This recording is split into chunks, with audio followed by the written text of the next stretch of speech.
జగన్మోహన్ రెడ్డి గారి దగ్గర పార్టీ నడపటానికి డబ్బులు లేవంట. సో, అందుకనే ఆ పార్టీ క్యాడర్‌కి మీ చందాలు మీరే యేసుకోండి.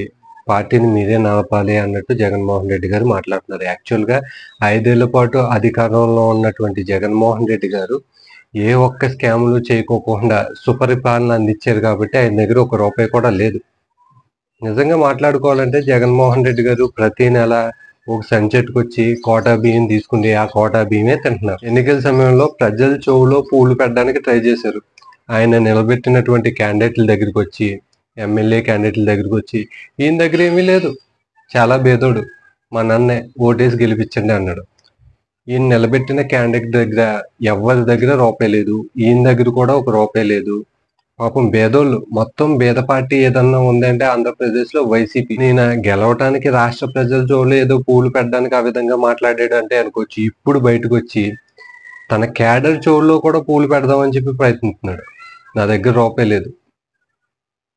రాజశేఖర రెడ్డి గారు అధికారంలో ఉన్నప్పుడు 5 ఏళ్ల పాటు అమాంతం ఆస్తులన్నీ పెరిగిపోయినాయి. జగన్మోహన్ రెడ్డి గారి ఆస్తులన్నీ. ఆయన దగ్గర రూపాయి లేదు ఇప్పుడు. ఎందుకంటే ఆయన ఎప్పటి నుంచో 10 ఏళ్ల నుంచి అధికారంలో లేడు. అధికారం అనేది చూడలేదు ఆయన. పాపం నిరుపేద బిడ్డ ఆయన. దగ్గర పవర్ ప్లాంట్లు లేవు, భారతీయ సిమెంట్ లేదు, మీడియా ఛానల్ లేదు, అసలు ఏమీ లేవు, ఆస్తులు లేవు. ఆయనకి పెద్ద పెద్ద ప్యాలెస్లు లేవు. ఆయన ఇక్కడి నుంచి ఫర్ ఎగ్జాంపుల్ ఇక్కడి నుంచి ఎక్కడికైనా ట్రావెల్ చేయాలంటే కనుక నడిచి వెళ్తాడు. హెలికాప్టర్లు యూజ్ చేయడు.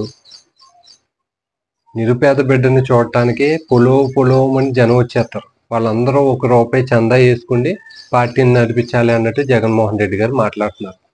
యాక్చువల్గా ఏ నాయకుడైనా పార్టీని నడిపించడం కష్టం. అధికారంలో ఒక 10 ఏళ్ళలో 15 ఏళ్ళలో లేకపోతే కనుక ఇబ్బంది పడతారు. ఎందుకంటే అధికారం చేతిలో లేదు, డబ్బులు ఉండవు. సో ఇబ్బంది పడుతున్నాం అని చెప్తారు కానీ నా దగ్గర రూపాయి లేదు, మీ పెట్టుబడి మీరే పెట్టుకోవాలి, పార్టీని మీరే బతికించాలి అన్నట్టు జగన్మోహన్ రెడ్డి గారు మాట్లాడుతున్నారు. వేరే ఎవరన్నా మాట్లాడారంటే ఓకే. అందుకనే జగన్మోహన్ రెడ్డి పిల్లికి కూడా బిచ్చం పెట్టరు అని చెప్పి చాలా మంది చెప్తారు. ఇప్పుడు అది నిజం చేస్తున్నాడు.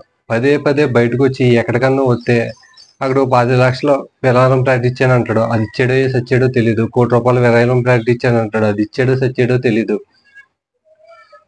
బయటకు వచ్చి ఇలాంటి మీటింగ్లకు వచ్చి పార్టీని నడిపించడానికి ఒక రూపాయి డబ్బులు లేవు, అయిపోయి జోబీలన్నీ ఖాళీ అయిపోయినాయి, నాకే మీరు తిండి పెట్టారా, నన్నే మీరు పోషించాలంటే జగన్మోహన్ రెడ్డి గారు మాట్లాడితే ఇంకా రాష్ట్రం పరిస్థితి ఏంటి? జగన్మోహన్ రెడ్డి గారు 5 ఏళ్ళు పరిపాలించారు. 5 ఏళ్ళు పరిపాలించిన రాష్ట్రం పరిస్థితి, రాష్ట్రంలో రూపాయి లేకోకుండా చేశారు అన్నగారు. ఆయన దగ్గరే కాదు, రాష్ట్రంలో కూడా లేదు, మొత్తం ఖాళీ. కనీసం క్యాడర్కి ఏదైనా మాట చెప్పామంటే ఏదో ఇబ్బందికర పరిస్థితుల్లో ఉంది పార్టీ ఇప్పుడు, డబ్బులు అంతంత మాత్రమే ఉన్నాయి, అంతంత మాత్రమే అంటారు కదా, అంతంత మాత్రమే ఉన్నాయి. సో వాటిల్లోనే మనం మళ్ళీ నిలబడి గెలవాలి అని చెప్పి మాట్లాడుకోకుండా నా దగ్గర అసలు రూపాయి లేదండి, మీరు సావండి, మళ్ళీ అధికారంలోకి ఎక్కిన తర్వాత చూసుకుందాం అని చెప్పి క్యాడర్కి ఎవడన్నా చెప్తాడు. ఒక జగన్మోహన్ రెడ్డికే సాధ్యం అన్నమాట.